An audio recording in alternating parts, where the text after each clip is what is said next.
Bienvenidos a la Asociación Nacional de Profesionales de la Fase Preanalítica. El día de hoy tenemos un tema fundamental por el cual nace la propia asociación, con un deseo de conjuntar los esfuerzos multidisciplinarios, interdisciplinarios e intradisciplinarios de todos los que estamos en el asunto de la salud. Y el día de hoy tenemos como invitado al doctor Arturo Terrés, quien con su amplia experiencia, su trayectoria y sobre todo el haber vivido la historia propiamente de la medicina en México, como un actor de la misma, nos va a poder ilustrar y a dejar una serie de conceptos con mucha más claridad. Hay tantas cosas que a veces no se escriben en el libro, pero ahora tenemos a un actor de esa historia de la medicina del laboratorio en México. Así que, doctor Arturo, bienvenido. Estás en tu casa y siempre serás bienvenido aquí. Pues muchas gracias, mi querido Roberto, ¿verdad? Efectivamente, aquí estamos reunidos, ¿verdad?, para hablar de un tema por demás apasionante, sí, interesante. Tratar de ponerle los puntos sobre la I, ¿verdad?, a estos temas que yo estoy convencido, bueno, todos los que estamos dentro de la medicina y dentro del laboratorio clínico, pues inevitablemente hemos estado en contacto con este tema, pero yo creo que pocas veces y a lo mejor nunca nos hemos detenido a reflexionar, ¿sí?, a analizar sobre los detalles importantes sobre el tema, cuantificar dimensionar su magnitud y su importancia, para que sobre de esta base ver una perspectiva, ¿no?, de qué podemos hacer para lograr la mejora y sobre todo para seguir avanzando hacia el futuro. Y entonces, como primera reflexión tenemos, ¿cuál es el concepto de la fase preanalítica ahora que tú desde hace ya unos años has estado hablando de medicina en laboratorio, cosa que pareciera que está permeando cada vez más en la comunidad médica y que está adquiriendo esa relevancia? Y dentro de esa relevancia de la que tú hablas, ¿cómo podríamos conceptualizar la fase preanalítica? Mira, yo creo que haber llegado a los 70 años de edad es un momento muy interesante porque empiezas a ver las cosas desde el séptimo piso, como me dijo mucha gente, ¿no? Y desde el séptimo piso empiezas a ver el pasado y te das cuenta de cómo la medicina en general se ha ido transformando, cómo la medicina del laboratorio, el laboratorio clínico ha ido cobrando cada día más importancia. Y cómo el impacto de la tecnología y de la ciencia, la informática, la robótica, la automatización, pues nos lleva a ver que por un lado tenemos una dimensión tecnológica y verla cada día más claramente como algo diferente, distinto, complementario de una dimensión humana. En la dimensión humana, ¿verdad?, empieza y termina todo, porque es la relación del paciente, ¿verdad?, que vaya. Paciente viene la palabra padecimiento, padecer, ¿sí? Paciente no es el que tiene paciencia. Esto es muy importante. El paciente es el que menos paciencia tiene, pero es el que padece una enfermedad y tiene la urgencia de recuperar la salud. Entonces busca un médico, ¿no? Y el médico, bueno, pues hace su diagnóstico, pronóstico, tratamiento, indica las pruebas y lo envía a un laboratorio, para que al final se le entregue un resultado y él pueda tomar una decisión. Pero ¿qué pasa en todo ese tiempo, no? Pues ocurre lo que llamamos el proceso analítico, en donde la dimensión humana ocurre al principio, fundamentalmente al principio. Y es cuando el paciente va al laboratorio y le van a tomar una muestra. Cuando hablamos de tomar una muestra, yo creo que la imagen que todos tenemos es de que me van a sacar sangre, ¿no? Y es así como que lo que más temor nos puede generar. Pero cuando hablamos del preanalítico y de la toma de la muestra, pues en realidad tenemos un cuerpo humano completo, ¿no? ¿Sí? Completo. Y eventualmente pues podrían tomar una muestra de prácticamente cualquier parte de ese cuerpo. La palabra muestra, ¿verdad?, se procesa y se transforma en espécimen. Eso es desde la perspectiva, digamos, del paciente. Pero ahora te voy a hablar de otra perspectiva. Imagínate que tú eres, no, más bien acuérdate de cuando fuiste estudiante en medicina, en la facultad. Y de que alguna vez tuviste por primera vez que tomar una muestra de sangre. Si te ocurrió como a mí, tomabas un curso que se llamaba Introducción a la Clínica. Y lo primero que te enseñaban era tomar signos vitales, ¿no? A manejar el termómetro, el baumanómetro o esfigmomanómetro, ¿verdad? La báscula, ¿no? Pues, la parte científica de la medicina es medir, ¿no? Te enseñaban a medir. Y dentro de eso, bueno, en el examen final había como bolitas, ¿verdad? Si tocaba la bola roja, tenías que tomarle sangre a otro que le sacara la bola roja. Entonces yo le sacaba sangre a Roberto y luego Roberto me sacaba a mí, y de eso dependía que aprobabas o reprobabas la materia en la parte práctica, ¿no?, de introducción a la clínica. Y era lo que más le temíamos los estudiantes de la Facultad de Medicina, ¿no?, que en el curso de introducción a la clínica sacaras bolita roja, porque significaba que le ibas a tener que sacar sangre a tu compañero y luego te ibas a tener que dejar sangre. Bueno, no faltaban los que sudaban y se desmayaban, ¿no? Claro. ¿Ah? Y entonces pasas o repruebas, ¿no? Esa es una anécdota real, ¿sí?, de vida. Ok, después ya pasan los años, ya no estás en introducción a la clínica, y llegas al internado de pregrado, ¿no? Y entonces como interno te dicen que tienes que tomarle las gasometrías, ¿verdad?, si te tocó rotar por la postoperatorios o terapia, ¿verdad?, y que tenías que tomar una gasometría o que tenías que tomar una muestra de sangre venosa para una biometría hemática. Y dices, ¿y qué hago? ¿Sí? A mí en la facultad nadie me enseñó que los gases se toman en jeringa y con heparina y hay que mandarlos en hielo, ¿no? Y que la sangre venosa, que si debe llevar NTA para una biometría hemática o nada para el suero, no tienes ni idea, ¿sí? Y eres estudiante ya de interno de pregrado, ¿no? Y no te digo si además te piden que tomes un cultivo, ¿eh? O una sonda de Foley, ¿verdad?, para un urocultivo, etcétera, ¿no? Ahí te empiezas a enfrentar con la realidad del preanalítico, ¿sí? Desde la perspectiva del paciente, que no éramos pacientes sino estudiantes, ¿verdad?, pero muy buena enseñanza, ¿no? Ponerte en el lugar del paciente, ¿sí? Que te saquen sangre dentro de la facultad. O ya en el internado, ¿verdad?, de que los fines de semana nada más está el personal de guardia en el laboratorio y la toma de muestras todas la hacemos los internos, ¿no? ¿Sí? Entonces, pues, a darle, ¿no? Y entonces a estudiar, ¿no?, y aprender. Entonces te daban un cursito de introducción, ¿sí?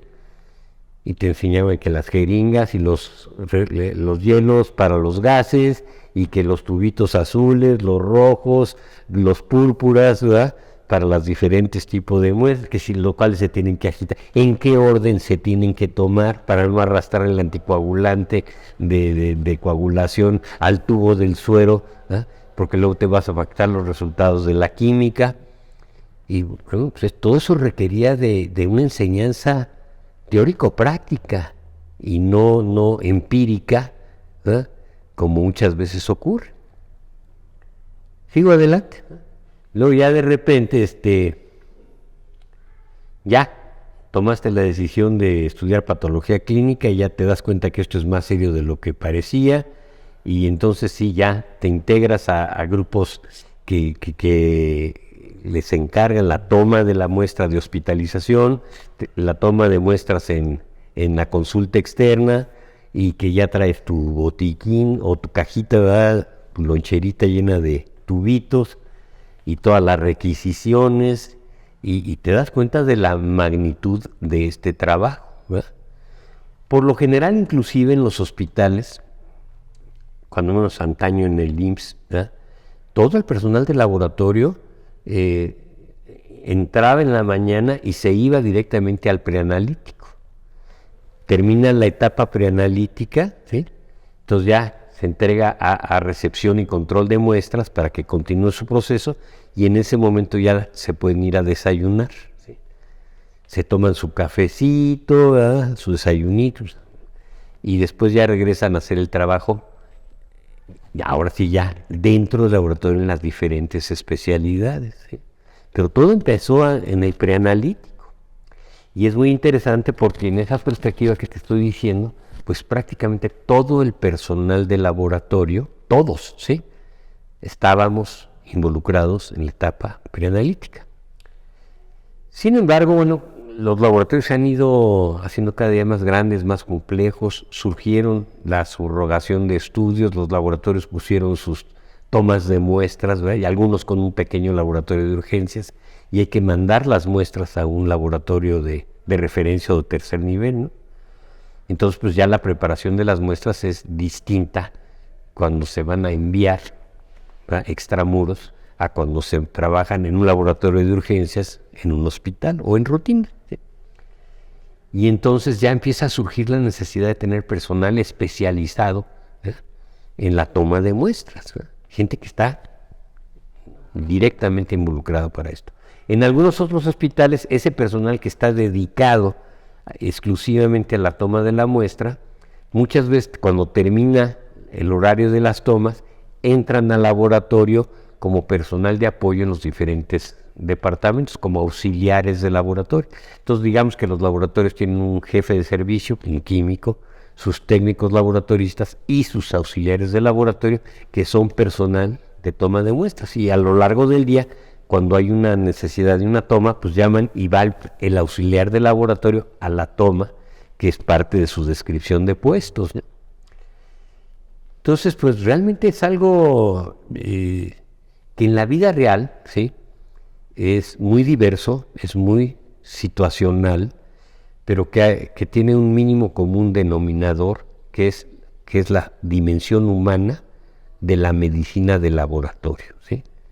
Y entonces la persona que va a estar dentro de la dimensión humana debe de tener cualidades psicológicas, ¿verdad?, y emocionales que lo caractericen muy especialmente, ¿no?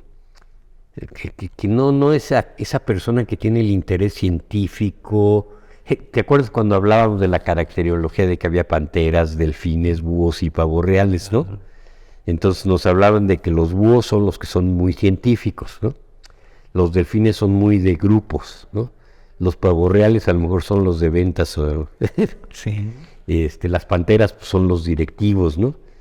Entonces, ¿quiénes son los de la dimensión humana? Pues son básicamente los delfines, ¿no?, que trabajan en grupos, que son muy alegres, que tienen una alta tolerancia al estrés, ¿verdad? Entonces son esas personalidades que tenemos dentro del grupo del laboratorio, que al final de cuentas pues, tiene toda esta caracteriología, ¿no? Sí. Entonces, cuando tú tienes la responsabilidad de dirigir un laboratorio, pues no solamente vas a cuidar que se cubran todos los puestos, ¿no?, sino qué clase de persona tienes en cada puesto, ¿sí? Obviamente la gente misma, por su personalidad, se va dirigiendo hacia allá, pero si no está en el lugar correcto, bueno, pues tú debes de identificar eso y poner un lugar para cada quien y cada quien en su lugar. A final de cuentas, en la medicina en laboratorio no es un ejercicio individual de la medicina, ¿no? La medicina moderna es totalmente multifactorial, interdisciplinaria, intradisciplinaria, tal y como lo dijiste en la introducción. Y lo que debe de prevalecer es tres cosas,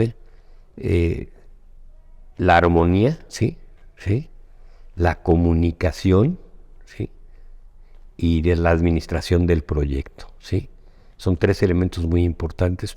Y luego tener obviamente los indicadores de desempeño, ¿verdad?, para obtener la recompensa y poder, sobre esa indicación del desempeño, detectar las oportunidades de mejora para dar la capacitación específica. Todo esto que estoy diciendo finalmente nos lleva a la necesidad de una profesionalización, ¿verdad? Que empieza por la dignificación, la identificación de esta etapa como un ente, ¿sí? Como un cuerpo, como una organización específica dentro de un cuerpo más grande, ¿sí? Que es absolutamente indispensable. Entonces, identificar muy bien la fase preanalítica, cuáles son sus alcances y sus límites, su complejidad. Y luego ya poner todos sus indicadores, sus metas, ¿verdad? Sus recompensas y su desarrollo. Y eso es precisamente donde yo veo la oportunidad enorme y la necesidad todavía más grande, ¿verdad?, de contar con una agrupación perfectamente identificada para este fin, ¿sí? Como una misión de vida. Fíjate que uno de nuestros pilares en la asociación es dignificar, profesionalizar y certificar. Pero dignificar, y por eso está como la primera, es la dimensión humana. Una dimensión humana donde cada uno de los profesionales de esta fase considere el valor que él como persona tiene y el valor que aporta en la relación tanto con el paciente como con sus compañeros. ¿Por qué consideras tú que esta es trascendente y la otra vertiente, por qué no le hemos dado ese valor que tiene en el trabajo y en la medicina en laboratorio? Mira, una vez más, cuando estás en la Facultad de Medicina y hemos visto programas como el Dr. Kildare y el Dr. Ben Casey, etcétera, y luego te enteras de grandes médicos y cirujanos como Barnard y Cooley y todo esto, pues todo el mundo cuando entra a la Facultad de Medicina dice, pues, yo voy a ser un médico muy famoso y muy bueno, ¿no? Y voy a hacer la cirugía que nadie más hace. O sea, es una medicina un tanto cuanto soñadora, ¿no? Pero pues, a lo largo de tu carrera te vas dando cuenta de cuál es realmente tu lugar dentro de la medicina. Y por experiencia propia, cuando yo decido dedicarme a la patología clínica, medicina en laboratorio, al laboratorio clínico, al banco de sangre, todo esto, médicos de mi familia, ¿verdad?, el doctor Helio Speziale, ¿verdad?, y el doctor Arturo Terrés Jiménez, a lo mejor somos primos, ¿verdad?, mi papá y mi tío un día cenaron conmigo y me dijeron, ¿qué estás haciendo? Mi padrino era el doctor Speziale, ¿verdad? ¿Por qué vas a dejar la medicina? ¿Por qué te vas a meter al laboratorio? ¿Qué te pasó si eres muy buen médico? Entonces mi respuesta fue porque me fascina la ciencia y la tecnología y porque la medicina del siglo XXI, y estábamos hablando de los 80s, la medicina del futuro no habla del siglo XXI, va a depender del laboratorio clínico, ¿verdad?, conforme esto evoluciona. Fue una profecía que se cumplió, y pues ya, ellos se quedaron un tanto cuanto decepcionados de que no iba yo a ser el gran cirujano, o no sé, y pues me dijeron pues que Dios te bendiga, ¿no?, y que te vaya muy bien. Afortunadamente Dios me bendijo y me ha ido muy bien.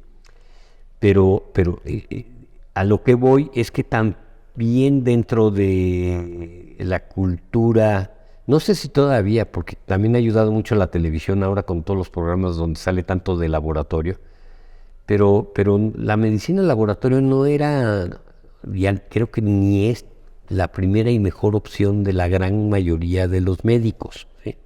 No está dentro de la élite, ¿sí? ¿Sí? La crema innata de lo que son los médicos. La otra cosa también es que andar en el hospital con tu estetoscopio y tu bata blanca y salir del quirófano manchado de sangre y todo eso, pues es muy imponente, no solamente en la vida real, también en las películas, ¿no? Y a los laboratorios sí, como que somos los auxiliares del diagnóstico, ¿no? Pero ¿a dónde te lleva todo esto? A que finalmente tú tienes que hacer pues ahora sí que un análisis personal, un examen de conciencia, ¿no?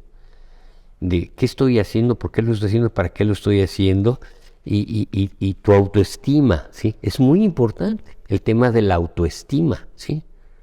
Y dentro de todo ese tema de las autoestimas, pues obviamente en los hospitales es mucho como en los ejércitos, que hay generales, capitanes, mariscales, tenientes, ¿eh? Y soldados rasos, ¿sí? Y bueno, pues, los que avanzamos en esta escalafón, pues nos tocó ser desde internos, pasantes, rotatorios, R1, R2, R3, y poco a poco a ir ganando jerarquía, ¿no? Hasta que finalmente ya eres médico del servicio, y bueno, cuando ya eres el jefe de una área y ya luego eres el director del laboratorio, pues ya pasaron años, ¿no? Entonces, si no estás en la medicina por vocación, ¿sí? Para realizar tu propio sueño, ¿sí? No basta con que mi papá y mi abuelo sueñen con que yo voy a ser doctor, ¿sí? Tú no puedes delegar un sueño, ni maquilarlo, ¿sí? No puedes maquilar tu sueño. O tú vives tu sueño o no funciona. Entonces, tú sí tienes que hacer la conciencia muy clara. ¿Dónde estoy? ¿Por qué estoy? ¿Para qué estoy? ¿Me va a permitir esto desarrollarme como ser humano? Yo hablaba de misión en la conferencia. ¿Es esta mi misión de vida o estoy aquí por negocios? ¿Sí? Cuando hablo de resultados, ¿van a ser los resultados económicos o los resultados que emite el laboratorio? Entonces eso es importante, tu autoestima y tu ubicación en el cosmos, ¿sí? Entonces, dentro de todo este zoológico multifactorial, en un hospital, ¿sí? De alto nivel de complejidad, ¿verdad? Donde están todas las especialidades, están todos, desde los internos hasta los jefes de división, ya más arriba del director del laboratorio, jefe de división, y luego ya el director del hospital. Bueno, olvídate, ¿sí? ¿Sí? Entonces ahí debe haber mucho respeto, ¿verdad? ¿Sí? Porque es increíble, pero la medicina es como el Vaticano. ¿En qué sentido? Pues tiene sus papas, tiene sus cardenales, ¿eh? Tiene sus obispos, tiene sus parroquias, ¿eh? Tiene sus novicios, igual que el ejército, ¿sí? Y tiene su doctrina, sus símbolos, igual que el ejército. Los que hemos vivido la medicina institucional en todos sus niveles, y yo la he vivido desde una clínica hospital de campo en Motul, Yucatán, donde hice mi servicio social con los mayas, ¿sí? Hasta el Centro Médico Nacional, ¿verdad? Y conozco hospitales como la Clínica Mayo, la Universidad de Baylor, ¿sí? En los Estados Unidos, y en todos se tiene el rito, ¿sí? La doctrina, etcétera, ¿no?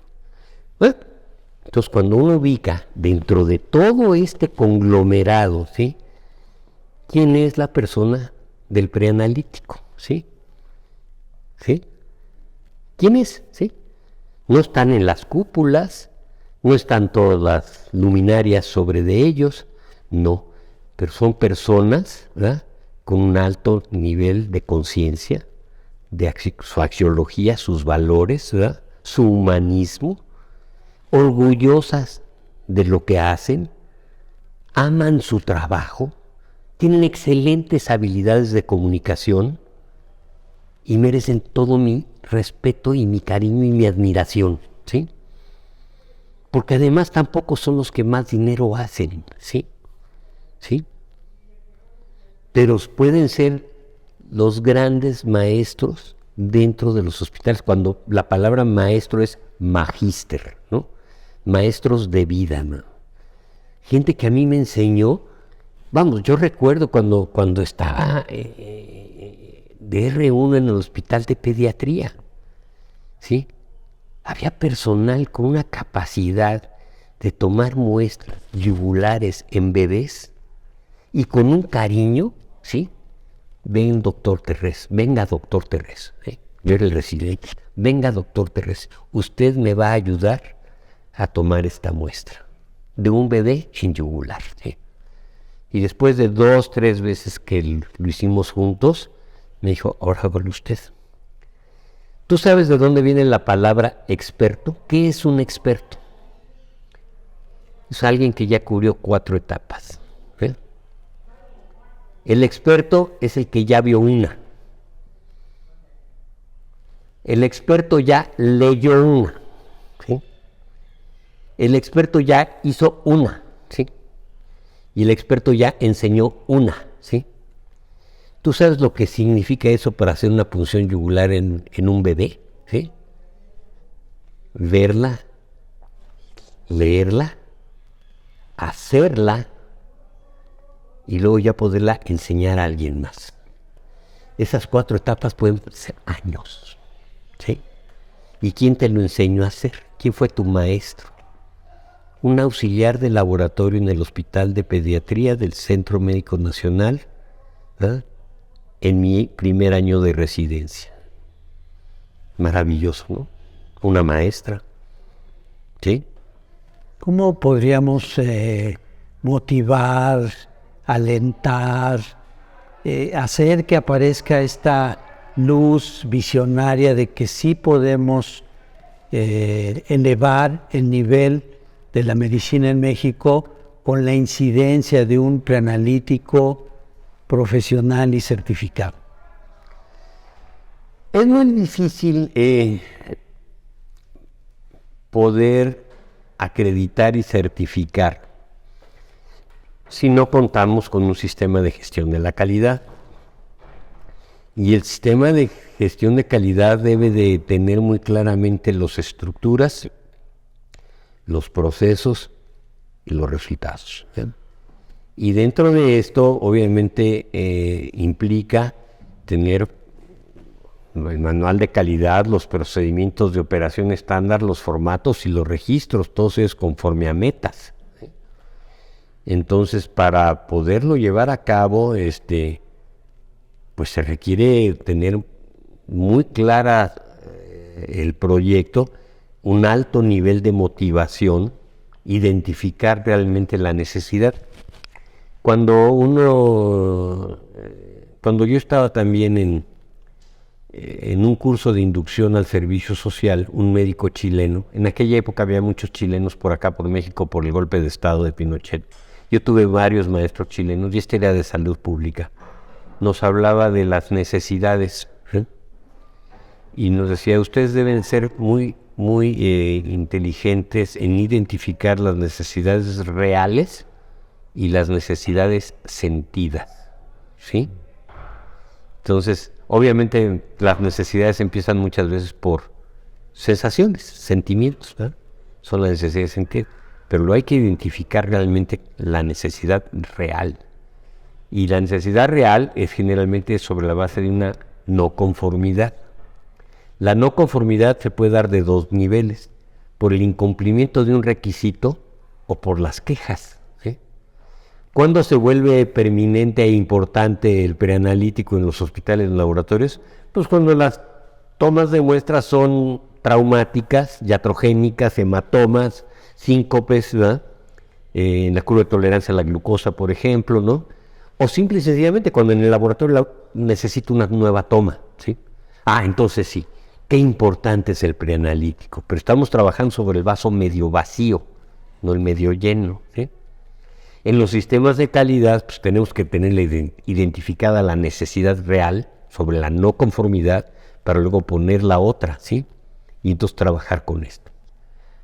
¿Cómo demostrar su beneficio a nivel de un sistema de salud, a nivel de un país, etcétera? Pues en 2 sentidos, ¿no? Uno es que disminuyen las incidencias y las no conformidades, y que puede ser inclusive hasta las demandas en la CONAMED, ¿sí? Que también se dan. Y la otra es que un sistema de calidad siempre va a ser efectivo, eficiente y eficaz, con una reducción de costos. Y los costos no nada más los económicos, sino costos en términos de tiempo, dinero y esfuerzo, y obviamente de iatrogenia que ya mencioné. Entonces, esto es un reto gigantesco. Es un reto gigantesco. Entonces, ¿Qué es lo que se necesita para enfrentar un reto de esta magnitud? Pues obviamente ponerlo claramente en la mesa, eso es lo primero, ¿verdad? Luego, convocar a los participantes, ¿sí?, que son los primeramente interesados, empezando precisamente por los flebotomistas y todas las gentes que están dedicadas a la toma de la muestra. Y entre todos ellos empezar a trabajarlo juntos. Así han surgido otros grupos como los de citología exfoliativa, por ejemplo, ¿no?, los citotecnólogos. Es más, las agrupaciones de profesionales como la de patología clínica, doctor Rodríguez Villa nos platica su experiencia allá en principios del siglo XX y fue para lidiar y enfrentar juntos los problemas que tenían los médicos laboratoristas, ¿verdad?, de índole gremial, ¿sí? Entonces, pues, unidos venceremos, ¿no?, de ese lema, ¿no? Y pues creo que así es como la historia nos va dictando de cómo ocurren estas cosas. Conforme ha avanzado el laboratorio clínico y cada vez está más obvio que los problemas están en la etapa preanalítica, pues obviamente ahí debe estar el énfasis para resolver el caso individual de una mala toma, ¿verdad?, hasta luego ya verlo dimensionado en todo lo que es el sistema de salud. Pues esa es la perspectiva que queremos comunicarles. Un trabajo multidisciplinario, es un trabajo de colaboración. Invitamos no solo a aquel que es responsable directamente del proceso preanalítico, sino todos los actores que estamos alrededor de ellos. Y entonces, universidades, instituciones médicas, proveedores de software, de equipo, generadores de experiencia laboral, a todos les invitamos. Construyamos juntos una red, la red de los profesionales de la Asociación de la Fase Preanalítica. Muchas gracias, que tengan buen día. Conócenos y únete a la red APROFAP, aprofap.org. Muchas gracias y hasta la próxima.